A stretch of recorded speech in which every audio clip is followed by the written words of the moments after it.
first question I want to ask you, because so much of your content right now that you're creating here at Granity is aimed at helping young people, aimed at helping children. And as a father of 4 girls, I wanted to ask you, what's the biggest thing you've learned about yourself by being a father? It's amazing. Like when you become a parent, things become much more, life becomes, it lines things up for you a little differently, right? Like before you have kids, me and my wife, we can travel anytime. There's work and, you become you have a very clear focus. But when you have children, it becomes about them. It's not about you guys anymore, right? And so that shift, it's a big one. It's one of kind of a selfishness together, and then to being absolutely selfless and doing anything you can for your kids. And so what I'm trying to do is create content to teach them first and foremost. That's why I started this whole thing, is just reading stories to them that I felt like didn't exist. Our kids are athletes, and they love reading about princesses and all these fairy tales. And, they get a little sick and tired about the man saving the princess every time. And, the same old stuff, magical wands and all that. My kids are athletes, man. They want to learn about soccer balls and basketballs and volleyballs and, magic that comes from that.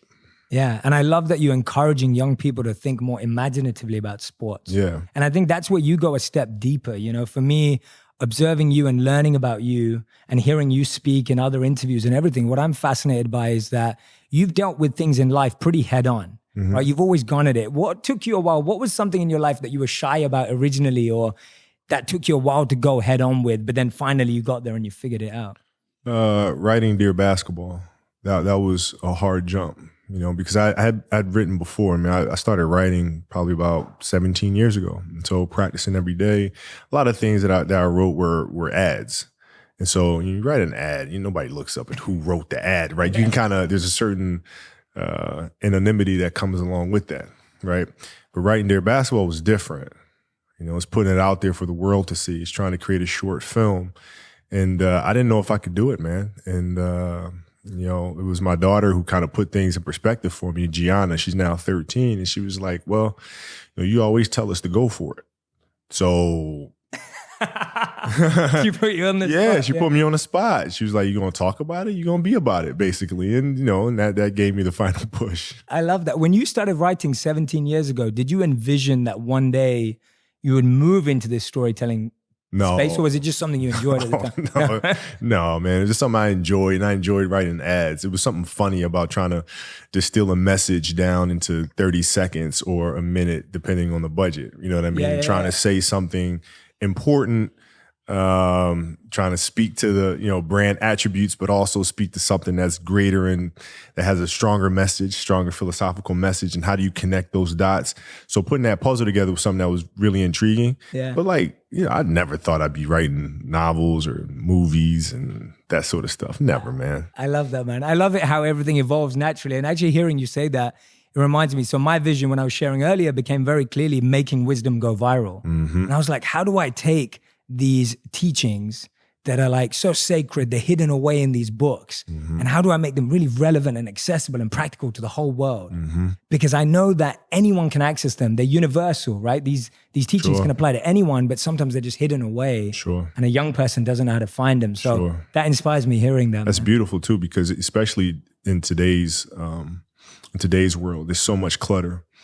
It becomes harder for kids to try to weave through a lot of the crap that's out there to find stuff that's actually beneficial to them. Yeah, I think you reminded me, I think E.O. Wilson said, we're drowning in information, starving for wisdom. Yes, right? Sure. Especially, and that's why I think your work is cutting through, because I think what you've managed to do with your new work is that you're finding ways to connect with what people care about, but you're taking it a step deeper.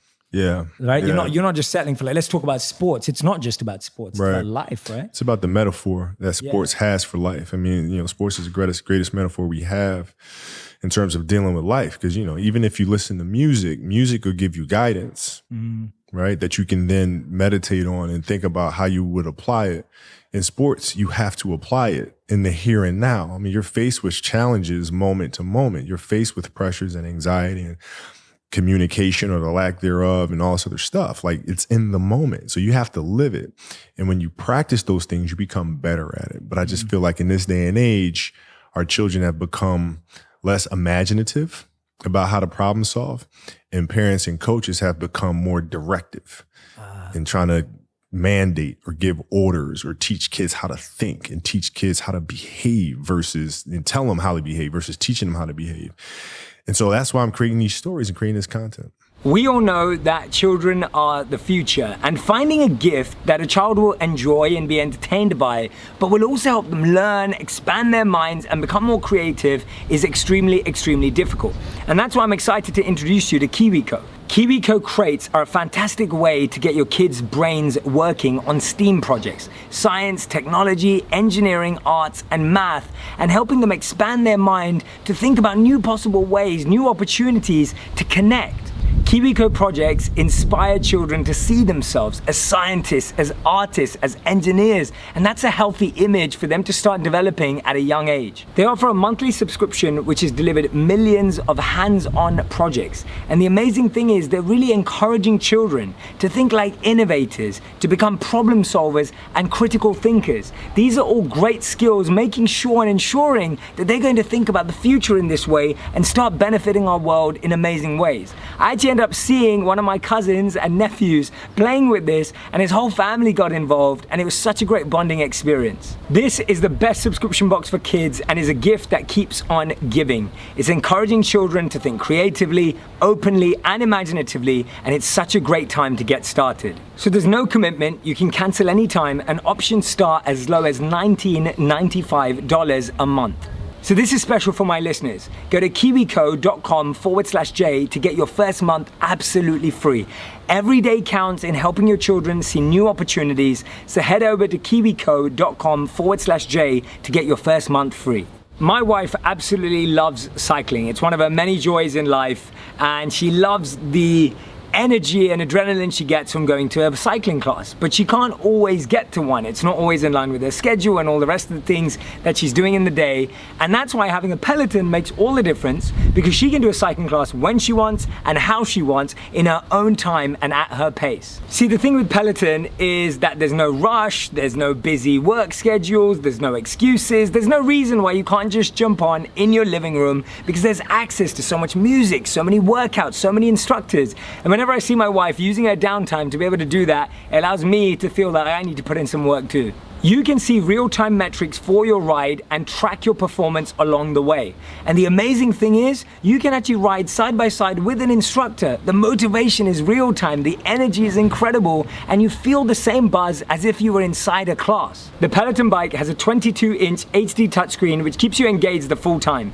And the amazing thing is, the bike makes barely any noise. It's practically silent. There's so many reasons why Men's Health calls the Peloton bike the best cardio machine on the planet, and you can find out for yourself. Peloton is offering my listeners a limited time offer. Go to onepeloton.ca and type in the code ONPURPOSE to get $125 off accessories with the purchase of a bike. All you have to do is go to onepeloton.ca and use the code ONPURPOSE. I find it fascinating that 1 in 4 men suffer from ED, and 25% of new cases are men under 40. And now there's a scientific solution to help them, not just bro science, and this is what it's about. Hims is a wellness brand for men. For Hims.com is a one-stop shop for hair loss, skincare, and wellness for men. For Hims provides amazing access to doctors across the US and prescriptions from pharmacies. And the best thing is, one of my friends used it and loved how discreet and confidential all of the interactions were. The first month is just $5, and you can see the website for full information and the safety details. And that's the good news. It's just $5, and this could cost hundreds if you went to a doctor or to a pharmacy. To sign up today, head over to forhims.com/onpurpose. That's forhims, forhims.com/onpurpose. Get started now. Yeah, I love that. I think it's so true. When you treat people as kids, then they always be kids, right? Even when they grow up. Yeah. And for you, it was really powerful because you've talked about this before, where your father said to you, like, whether you score 0 or 60, like, I love you. Yeah. Tell me what that statement meant to you at that time, and how did it actually motivate you to continue scoring 60 rather than go, oh, I'm all right at 0? Well, it did more than that, right? So like the basketball stuff speaks for itself in terms of what that comment did for me in terms of giving me stability and giving me confidence to say, okay, it's okay to fail because you're going to be loved no matter what.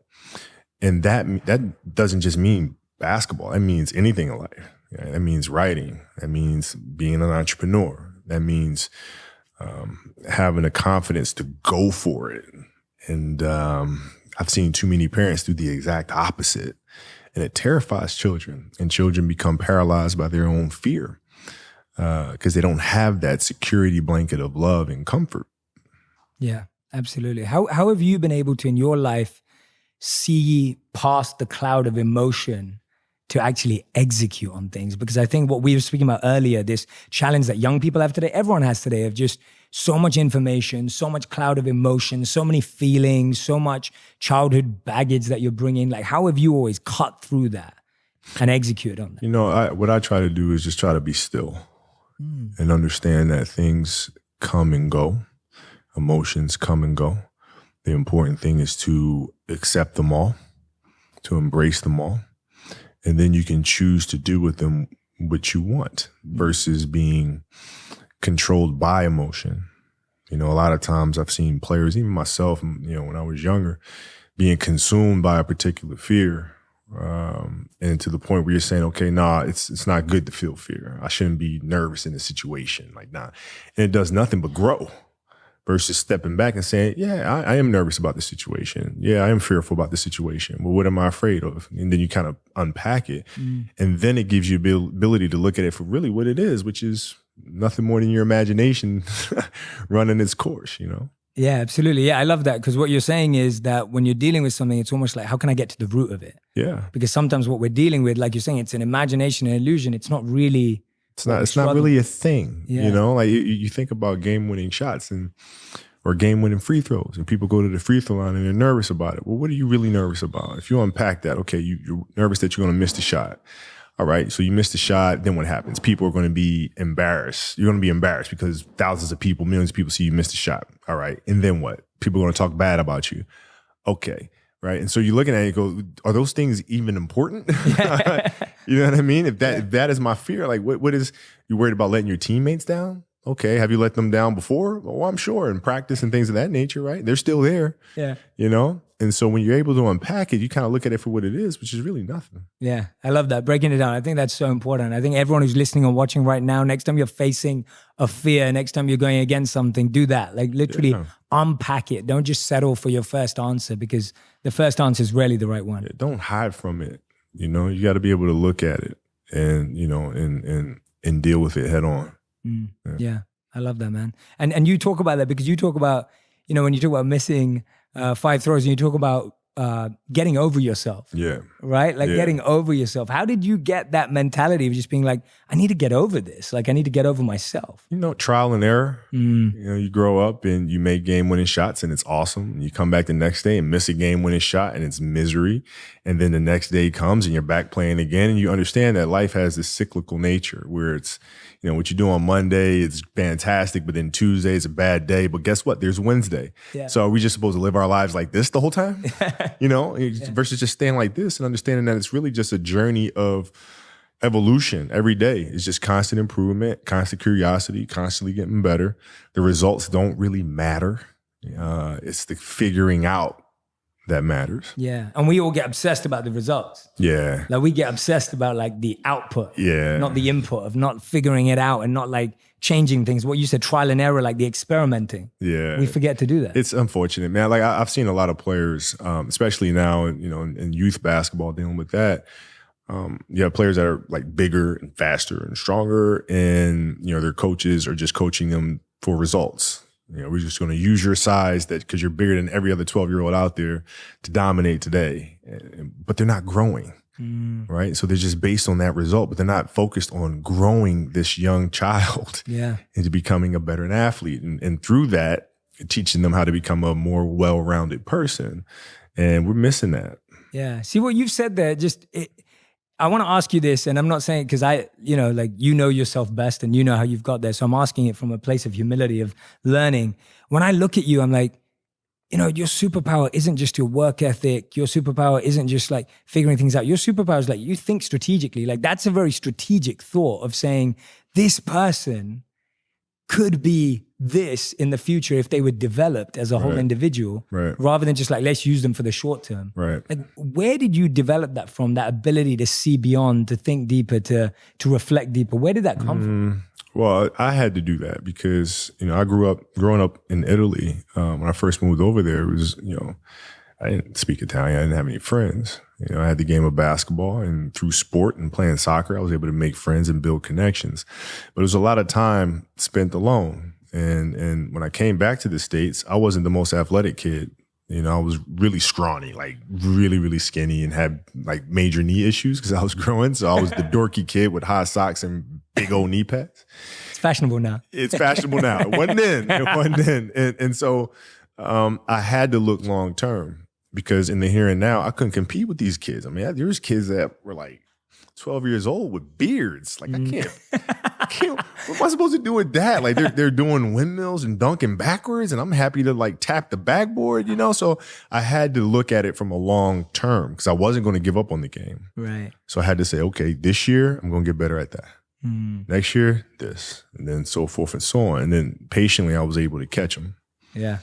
I love hearing that. Because I think so many of us you believe like when you see people like yourself, it's like, it's so easy as an excuse to ourselves to just be, oh, you're destined for it, right? You were made for it. It's kind of like that kind of, oh yeah, but when you talk about saying, oh, actually, when I started, I didn't have the physicality that meant that I was going to make it. Like you had to figure it out. And I love it. Figure it out, man. It's just piece by piece. And it's the consistency of the work, which I feel like a lot of parents are missing today because we're not teaching that to our kids. We tend to say like kids don't want to do the work, but in reality, it's when we're failing them because we're not leading them the right way and teaching them, how to fish. You know what I mean? And so like the consistency of work, Monday, get better. Tuesday, get better. Wednesday, get better. Right. And you do that over a period of time, not like 1 month or 2 months. I mean, it's 3, 4, 5, 6, 7, 8, 9, 10 years. And then you can get to where you want to go. Yeah. I think it was Bill Gates who was talking about that. He talks about how like we overestimate what we can do in 1 year and underestimate what we can do in 10 years. No doubt. Right? Like it's like that, No doubt. I think everyone thinks about it, like, what can I do right now? Like, how can I make it happen? But like with you, I think people always ask you also like, how do you deal with losing or failure? What I'm intrigued by is how someone like you deals with winning. Because you've won again and again. And like I was saying earlier, you won, obviously we know you won in basketball big as an athlete, but you're winning now, even in the work you're doing here as a storyteller, as a producer, right? Yeah. It's amazing to see so many incredible awards coming through. How have you dealt with winning? Like when you win, what goes through your mind to help you to continue with? Well, it's a little different. Like in basketball, it was different because I expected to win. Like I expected us to win championships. I expected us to win 5. Quite honestly, I expected us to win 8. And so when you have that vision in sports, it's a direct competition. Like I know how hard they're working. I know how hard we're working. I know what their strategy is. I know what ours is, So it's a little different. So when we went in the NBA, it was like, yeah, we expected to do that. But now we're going to come back and we're going to do it again. And so it's that constant, like, all right, you're churning. You win one championship. I'm back in the gym the next day, working, getting ready for the next one. Now, it's different because it's not about the awards. You just wind up trying to create something that's going to inspire someone that hopefully, through that inspiration, they can inspire somebody else. And what I've come to learn as my career went on is that's more significant than any championship. Is how do you connect with somebody that can then connect with another? And then with whether the awards come or not, that's for, the Academy Award body to decide. Yeah. But, like for us, it's just to try to create things. The digital world we live in makes selling online very, very easy. But there's one hard part. It's actually getting your orders out. How many of you have struggled with that? It's an expensive process, it's a laborious process. It can be a tough process to actually get your product out to the people who have ordered it online. And that's why ShipStation.com will be your new best friend. My team is always sending out so many different things to members, to my community, and it's so important to me that we send things out easily, cost effectively, and simply. And ShipStation.com really delivers on all 3 of those. And it truly doesn't matter what you're selling. ShipStation.com brings everything into one simple user interface and lets you manage it from any device, which makes it even more simpler to track and watch on the go. ShipStation is the #1 choice for online sellers, and you'll ship more in less time and save yourself money as well. You can get started today if you're an On Purpose listener by going to ShipStation.com and using the code PURPOSE. And when you use that code, you don't just get the best rates available, you get 60 days absolutely free. So go to ShipStation.com and use the code PURPOSE at checkout and get 60 days absolutely free. There's absolutely no risk. You can start your free trial without even entering your credit card info.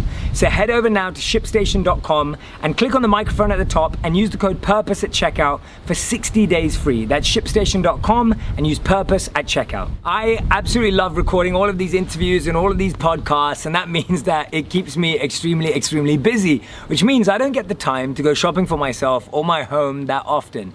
And that's why I love the Box of Awesome from Bespoke Post that I get every single month. It literally feels like my birthday, and now you can experience it too at boxofawesome.com. What I love about it is that I love surprises, and every month I get a new surprise, whether it's a new shirt, whether it's a new weekender bag, or maybe it's one of these useful bathroom kits, whatever it may be. There are so many surprises in store, and the basic premise is that for $50, you end up getting anything up to $70. So you're always getting more than you're putting in, and you get to check it before it gets sent to you, so you can make sure you like everything that's inside the box. To get 20% off your subscription, go to boxofawesome.com and use the code J at checkout for that discount. So that's 20% off when you go to boxofawesome.com and use code J at checkout. Yeah, well, I guess now that's what shifted, that now the intention isn't even expecting to win, it's expecting to change lives. Right. Right? Like your content is really about making a difference and an impact on young people's lives. Sure. Which I think is like the biggest way of winning. I think so. I mean, you're looking at 62% of young children are dropping out of sports. 62%. And they cite the fact that it's not fun anymore. Well, what does that tell them? I mean, that's telling us as grown-ups are getting in the way. Get out the way. Let these kids be imaginative, which, like in our stories, it's important that, yeah, there's a fantasy nature to it, right? But it's rooted in reality, right? When we have fire-breathing winged horses and things of that nature, those are actual drills that are taking place. We don't have fire-breathing winged horses actually performing that, but we do have ball machines that are spitting balls at tennis players, right? And so all of our stories are all anchored in an element of truth, so that children feel like when they are doing these drills with these ball machines, they can envision maybe it's a fire-breathing winged horse. Yeah, to keep them excited. Yeah. They can envision Gus throwing fireballs at them. Yeah. And even the plays, like when in the Wizenard series, when the basket is opening up and shrinking, these are things that we experience as athletes. Like some days I feel like I can't make a shot, man, and the basket feels like the size of a keyhole. Yeah. And other days it looks like a swimming pool. Yeah. That's magic. And so we root our magic in reality, so that when kids experience these things, particularly the failure side of it, they can connect it to one of our stories and say, okay, I've seen this before. I know how to deal with this. Yeah. That's beautiful, man. I love that. That analogy of like feeling the basket bigger or smaller and like being able to vision that. I can vision it right now. And like, you're so right. Like some days it looks huge. And I love that. That's such a great way of thinking about it. And I guess so much of this is from your real life vision. Oh yeah. This is like some days. I've experienced it. Yeah. But I love that, because it's also giving them the permission to say like, be imaginative about this, right? Yes. And that obviously gives so much. I think when we imagine, it changes the reality of, I'm just sitting out here taking shots. Yes. Right? Which can get boring and tiring. It becomes mechanical. Mechanical, that's the right word. Mechanical. Yeah. Like our job is to try to inspire the creativity inside of our children, so that they can think through how to problem solve situations. So like, when I coach my daughter's team, it's not about giving them answers. It's about asking them questions and getting them to process things. Right? When the game is being played, I'm not sitting there giving them answers or barking out things on the sideline. I sit down and I'm quiet. My assistant coach sits there and she's quiet. And the kids figure things out for themselves, or they don't. And then they come back and there's always questions. And then you kind of ask them more questions and you help them figure it out. But then you see their level of excitement to practice every day increase, because it's a process that they are owning, right? They're not coming to get orders barked at them every day. They're coming for kind of their personal quest to get better. Yeah. And how do your daughters feel about you coaching? I guess that style makes them feel comfortable, but how have you been able to manage that with the pressure of you being there? No, it's no pressure because, you know, it's their process to own. Like I have knowledge, information that I've gained, you know, through playing. So like the little details of things I can teach at a high level. But ultimately it's them. Yeah. You seem very still and detached about it. Yeah. Like, I mean, it's, you know, the kids love playing basketball. And so that's the anchor of it all. They come and they play and they learn and they have fun and, you know, and they compete and, you know, they challenge themselves and one another and, you know, they just get better every day. Yeah. How have you seen that obviously with Legacy and the Queen, you chose tennis. Yeah. Like what was the choice of sports about? I'm intrigued by that. Yeah. Why tennis? Yeah. So like the first novel we did was the Wizardar series. It was important for that to be basketball because I wanted the first story to be one of empathy and compassion. And in team sports, if you don't have that, you can't win. Right. And so it was important to tell the tale of a basketball team dealing with their own personal fears and have those fears and insecurities lead to empathy and compassion for others. Right. And with the second story, I wanted to look more internal, individually, and look at how do you deal with the inner challenges, the kind of the self-negotiation that takes place inside of our own heads. And there was no sport better than that than tennis. There's golf. But tennis, you have more movement, which to me symbolizes life in general, because there's a lot going on, right? There's the elements in tennis that you have to deal with as you deal with in golf, maybe not to the same extent, but they're still there. And then there's the confrontation with the person across the net from you. Yes. Right. As well as the strengths and weaknesses in your own movements and how you feel in your own body. And because of that, it was important for this story to be a tennis story. I love that. That makes complete sense. And give me an example of that self-negotiation. I love that word, and yeah, I get that. Can you expand on that a bit? Like, you know, you're out running on a track, working out, and you start talking to yourself, saying, "Man, my knee is really sore right now. Maybe I'm doing too much. Sounds like me. Maybe I need to back off. You know, man, my lungs are burning. Maybe I can just slow down here. I'll do like an extra 2 sets tomorrow. You know, it'll be okay." Yeah. Right. That sort of stuff. Yes. Like that stuff's dangerous. Yes. And that's when you just got to say, you know what? I'm not negotiating with myself. Yeah. The deal was already made. The deal was made when I set out at the beginning of the summer and said, this is the training plan I'm doing. I signed that contract with myself. I'm doing it. You know, throughout that process, you'll start talking to yourself like, man, I think I need to, maybe if we, nope. No, this is non-negotiable. Yeah, non-negotiable. Yeah, I love that. And for you, empathy and compassion were things that you'd been through. Like that was personally inspired work. Yeah. When did it come to your awareness that empathy was something missing for you and that you wanted to develop it? I had a teammate that spoke to me and said, "Hey, Cole, you know, I just want to feel like as a teammate, you need me." I was like, well, duh. I can't, you know, like that was my immediate reaction. Yeah. Like, dude, yeah, of course. But I had to kind of think about really what he was saying and where that was coming from for him and his story and his journey and what that meant to him.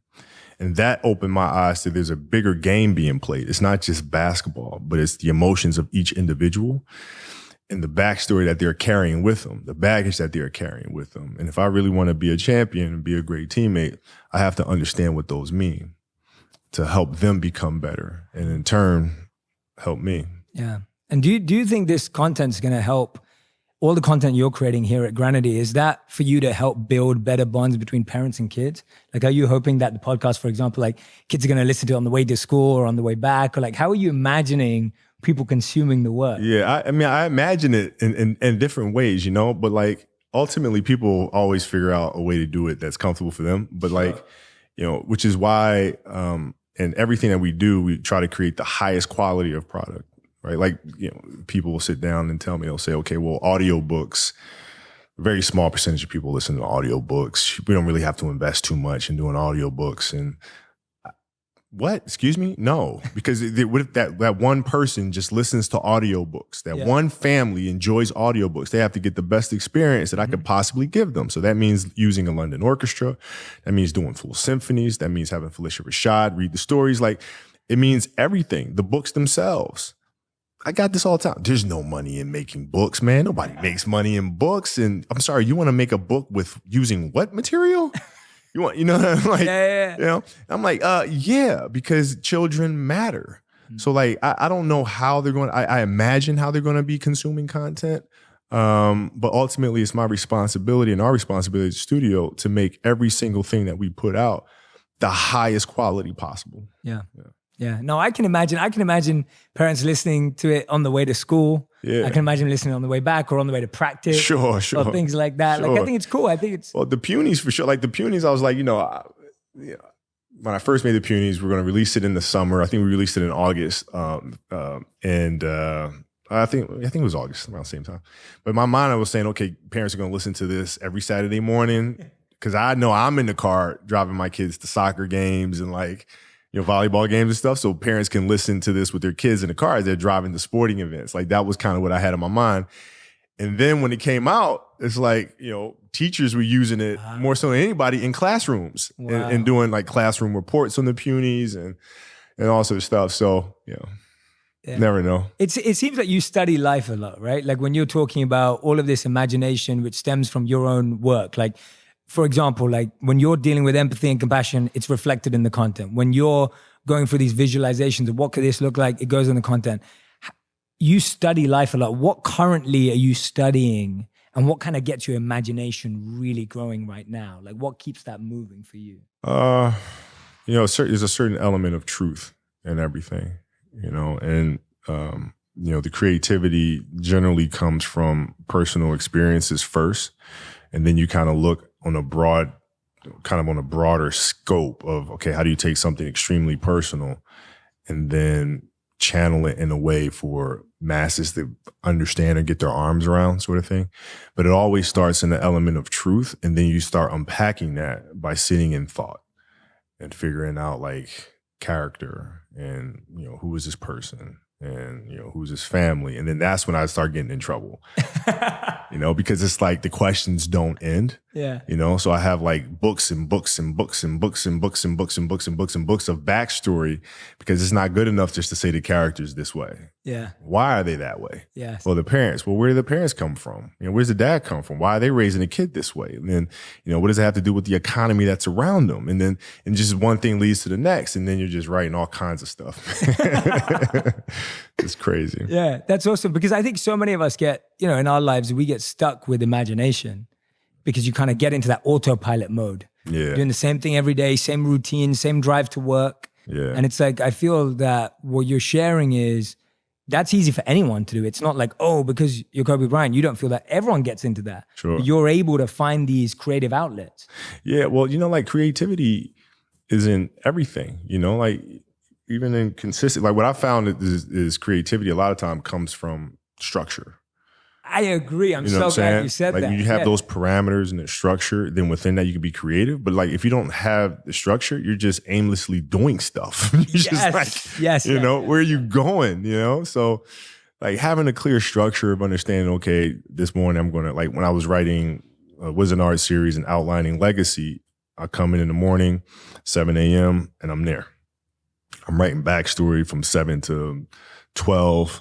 Then go pick up my kids and then I come right back and I'm writing again. So like within that structure, you know, my mind when I go to sleep is already like planning of what the next day is going to be because I know, you know, what it is I have to do. It's that consistency and structure. Yeah, I couldn't agree with you more. I'm writing my first book right now. Oh, wow. And a lot of people have been asking me like, Jay, and I'm like that. I have a very scheduled focus on writing and people be like, well, how do you find inspiration at that time? What if you're not inspired at that time? And I'm like, no, the structure helps spontaneity. Yeah. Right? It's that consistency that breeds creativity. Well, that's the thing too, is like, you know, people think like you're just kind of, you know, mulling along and all of a sudden, aha, you know, like the show that we have on ESPN now called Detail, basketball, you know, sports breakdown show. That came to me when I was walking around with my wife shopping. Yeah. And I look at a piece of fabric and I'm like, wow, this is really the detail. And this thing is, oh my, detail. That's the name of the show. And then everything came from there. But I had been thinking about a show like that for like a year. Yeah. You know, and I couldn't shake it loose. I'm like, what? I gotta find a sports show that I'm going to do, but can't just be basketball focused, has to be broader. And I want to hear from the best minds in the world. I want to hear from Peyton Manning. I want to hear from, what is it? For like a year. And then all of a sudden, boom, you know? And so people think it just comes out of nowhere. Yeah. You got to like obsess over it for a while, and then it kind of pops loose. Absolutely. Yeah. You had to plant the seed well before to see the fruit. Yeah. And you got to water it all the time, man. Like, you got to sit down and watch other shows that are out there, and like, you know, and then ultimately you just find, you know, like when the answer comes to you, it's like, my God, I could have thought of that on the first day. I remember John Williams told me that. He said he'll sit for like 2 months to try to figure out what the melody is. Yeah. And he'll just be playing. He'll be at his piano all day. He'll say the only day he'll take off is Sunday because his wife forces him to take Sundays off. And he'll just be sitting there writing. And then it just comes. Yeah. And he's like, I seriously could have thought of that on the first day. Like, why?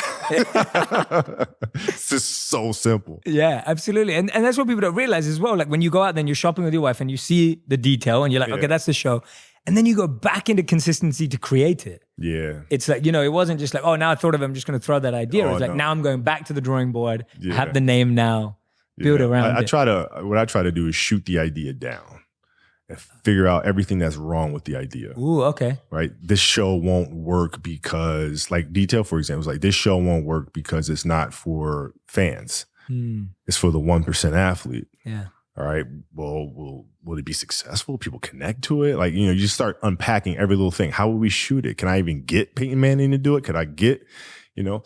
And you start shooting them down. Same thing with the novels, like characters and plots and stories. Does this make any sense? No. Here's why. Pop, pop, pop, pop, pop, pop, pop, pop, pop, pop, pop. And I felt like that really helps me. Yeah, I like that approach a lot, actually, because I think sometimes, especially right now in the world, we go to the wishful thinking side. Yeah. Like you have the positive vision and you're like, oh, this is how it's going to turn out. Right. And then you ignore the bad stuff. Yeah. Or you ignore the kind of like the potholes or the loopholes because you're just like, oh no, I don't want to focus on the negativity. Yeah. But actually what you're saying is if you're aware of it, of those known unknowns, then you can actually break them down yourself. Well, yeah, it's just like the same thing for any great movie. You know, you have to have the antagonist. Yes. You know, a strong villainous character will really drive the narrative along. If you don't have that, you have nothing from which your hero has to bounce off of. You know, that villain could be, you know, maleficent. It could be something inside of you. It could be whatever, but you have to have that clear antagonist that's driving the narrative forward. And so in this sense, it's the same thing. You pick apart the negative, and from that, you can then move forward. Absolutely. What I'm loving here right now is that all I'm hearing is like Kobe the storyteller. Like I'm loving it. Like what I feel is like what I'm hearing about is your obsession and obsessiveness with stories. Yeah. And it's not just like, you know, I'm sharing this. It's like you've really studied stories. Like you've really broken them down and understood it. Tell me about where that obsession comes from in general, like how you find obsessiveness and how you've applied that to story. Yeah, you know, obsessiveness just comes from something that you love. Like you really love it. You'll go through fire for it. You know, you'll go through the ups and downs with it, and you'll just keep at it because you love it so much, you know? And story for me started a long time ago. I mean, I had a great English teacher at Lower Merion High School named Jane Mastriano, and she explained to me the art of storytelling my sophomore year.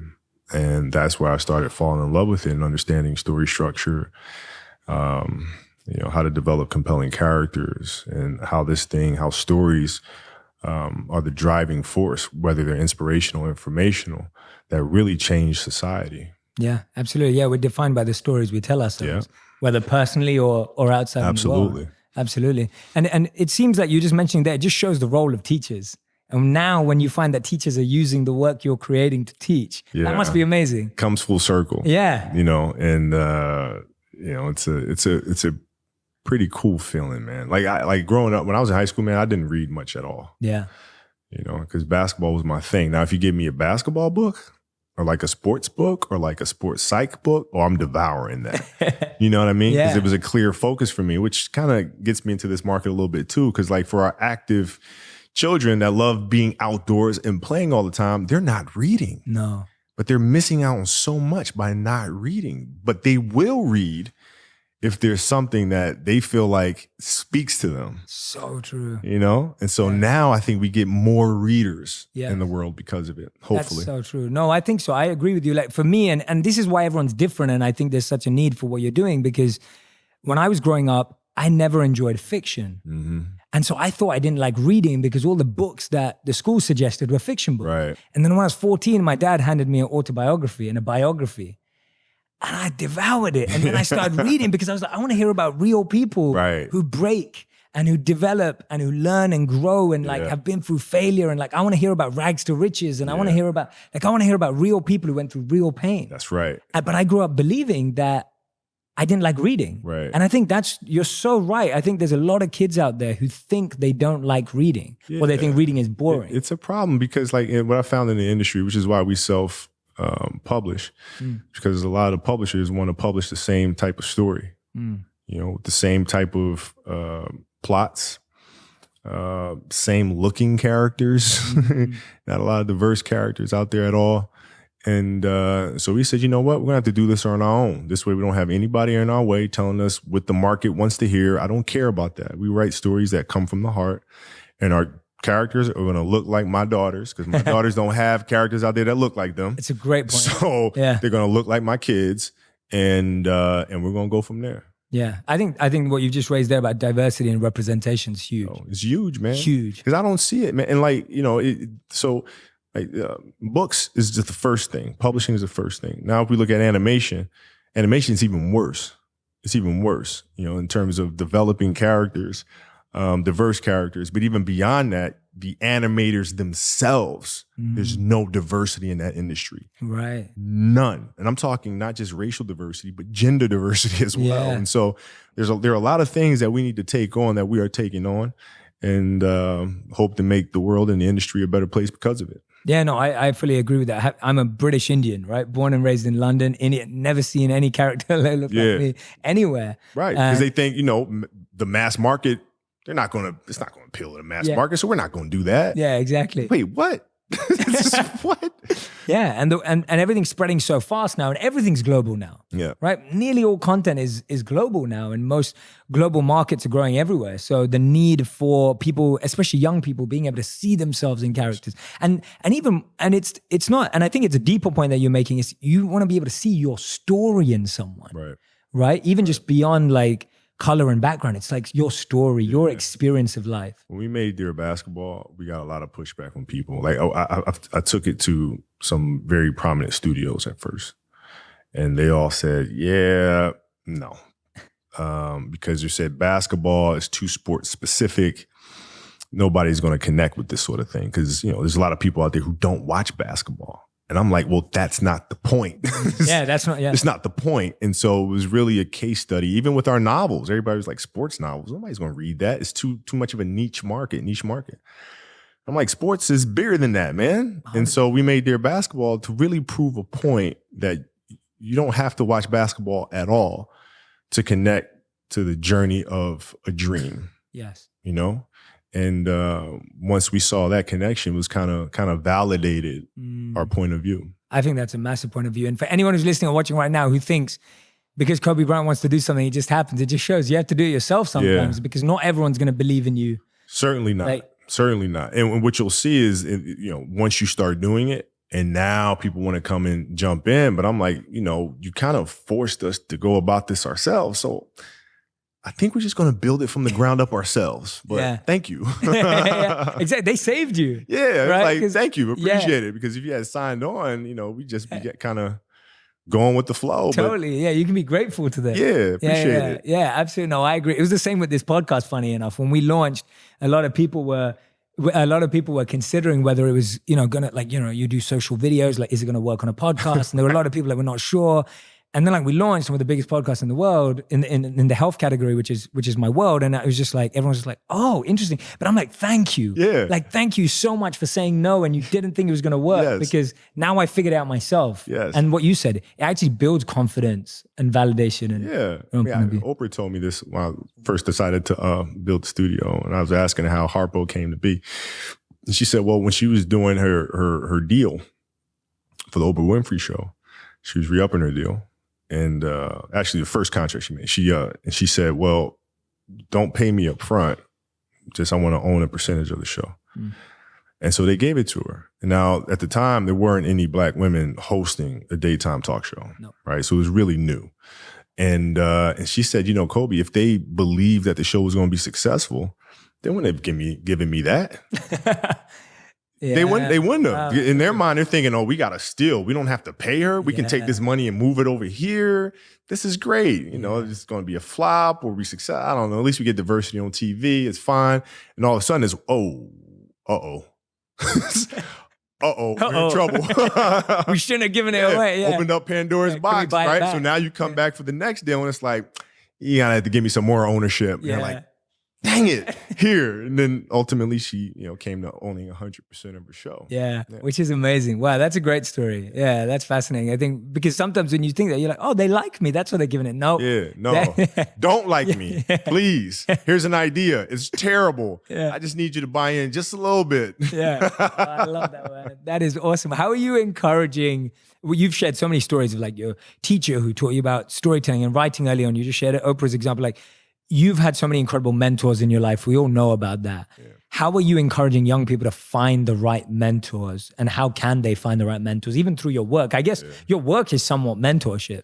We try to be, you know, and I think the important thing is research. You know, in the hall here in the office, I have a hall that I call Muse Hall.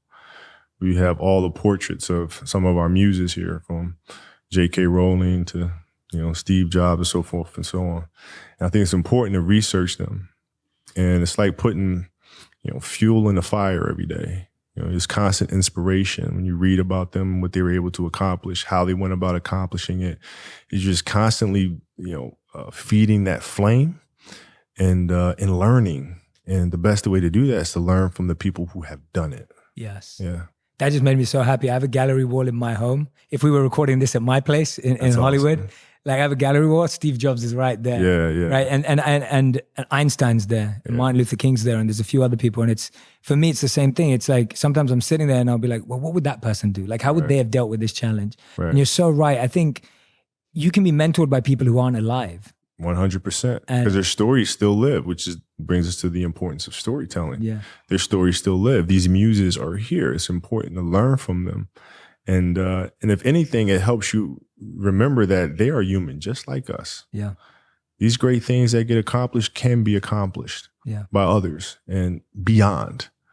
You know, building Walt Disney Company is not something that, you know, people look at and scoff at and go, oh, it can't be done. Well, why not? Why not? Yeah. And the more action you take, the more you think is possible. Yeah, because you realize they're people just like us. They make mistakes just like us. And they kept going. Yeah. And we can do the same. Absolutely, man. Well, I could talk to you for hours, but you're a busy man and you got loads of things to do. So we end every interview with what we call the final 5 quick fire, rapid fire round, which means you have to answer in 1 word or 1 sentence maximum. Got it. So this is easy for you. So the first question is, what brings you the most joy right now? Family. Beautiful. Second, what do you want your girls to think when they hear your name? Daddy. Nice. Number 3, your favorite animated film? Pinocchio. Oh, nice. Oh, I was not expecting that. It's the greatest. Yeah. They were in a zone when they made that film. Absolutely. Question number 4, the book that's had the biggest impact on you? The Alchemist. Oh, nice. Okay, great. Question number 5, your one message to all storytellers would be? Create from truth. It's beautiful, man. Kobe, thank you so much. Got it, man. This has been an honor, man. Thank you. It's such a beautiful conversation. Thank you for sharing so many gems, so many wisdom pieces. And anyone who's out there right now, I've got the copy of the book right here, Legacy and the Queen. You can go grab it. And you can also listen to the podcast, The Punies, as well right now. So you can go and download that. We'll put the links to both of them in the comment section and in this podcast. So you can go directly there. Kobe, thank you so much for allowing us into your space, man. This was really special. Thank you. I remember this. Thank you, man. Thank you.